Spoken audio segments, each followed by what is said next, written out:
آج میرے ایک دوست نے ایک سوال کیا مجھ سے فون کر کے.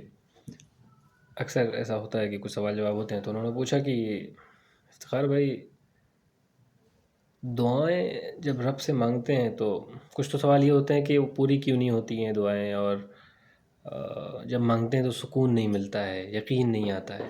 تو میں نے ان سے پوچھا کہ جب دعائیں آپ مانگتے ہیں، اللہ سے جب مانگتے ہیں، تو کیا کبھی یہ یقین آیا ہے کہ رب سامنے ہے اور آپ اپنی بات کہہ رہے ہیں؟ یہ یقین کبھی آیا؟ کبھی یہ بھروسہ ہوا کہ جو میں کہہ رہا ہوں وہ میرا رب سن رہا ہے؟ اور جب آپ دعائیں مانگ رہے ہوتے ہیں تو کیا وہ کیفیت طاری ہوتی ہے؟ نہیں ہوتی ہے.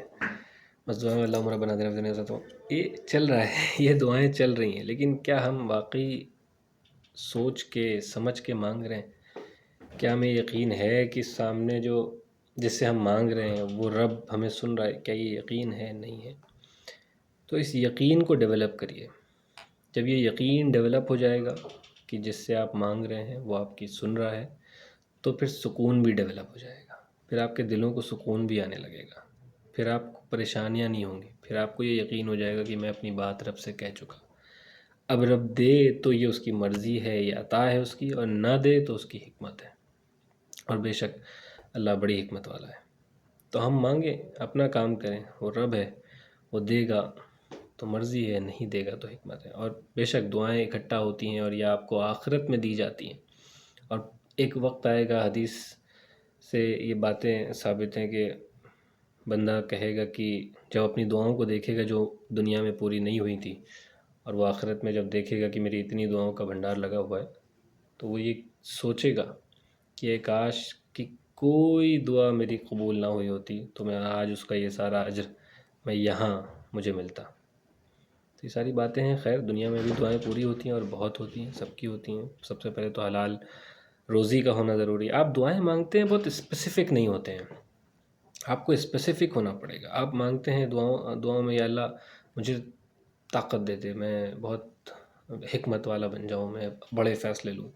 تو جب اللہ آپ کو اس طرح کے حالات میں ڈال دیتا ہے، بھئی آپ طاقت مانگو گے، اللہ آپ کو ایسی سچویشن میں ڈال دے گا جہاں پہ آپ کسی چیز سے لڑ رہے ہوں گے. بھئی لڑیں گے تو طاقت آئے گی. جب آپ حکمت مانگ رہے ہوتے ہو، دماغ اور عقل مانگ رہے ہوتے ہو، تو آپ کو اللہ ایسی سچویشنز میں ڈال دیتا ہے جہاں پہ آپ کو بہت زیادہ سوچنا پڑتا ہے، بہت بڑے بڑے فیصلے لینے پڑتے ہیں، یا بہت بہت کرٹیکل سچویشن میں آپ پھنس جاتے ہو. پھر کہتے ہو یا اللہ مجھے ایسا کیوں دے دیا؟ بھائی آپ ہی نے مانگا تھا. اللہ آپ کو اس چیز کے لیے پریپیئر کر رہا ہے. آپ کو جو چیز آپ نے مانگی تھی وہ آپ کو دینے کے لیے وہ چیزیں آپ کو ایسی سچویشن میں ڈالا جا رہا ہے. تو آپ اسپیسیفک مانگیے.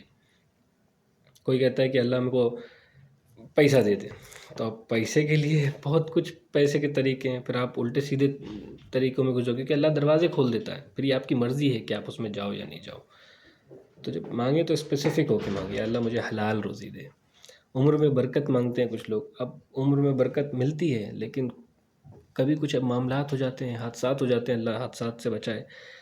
لیکن بہت ساری چیزیں ہو جاتی ہیں، اور پھر وہ زندگی چلتی رہتی ہے، چلتی رہتی ہے، چلتی رہتی ہے، اور وہ بہت اجیرن بن جاتی ہے. بہت تکلیف دہ زندگی ہوتی ہے. وہ خود کو بھی تکلیف ہوتی ہے، ساتھ میں رہنے والوں کو بھی تکلیف ہوتی ہے آپ کی وجہ سے. تو انسان زندگی مانگتا ہے اور زندگی ملتی ہے. زندگی نہ مانگیں. آپ مانگیں کہ بہترین زندگی، جب تک زندہ رکھ مولا امان میں رکھ، بہترین زندگی عطا فرما. تو اسپیسیفک مانگیں.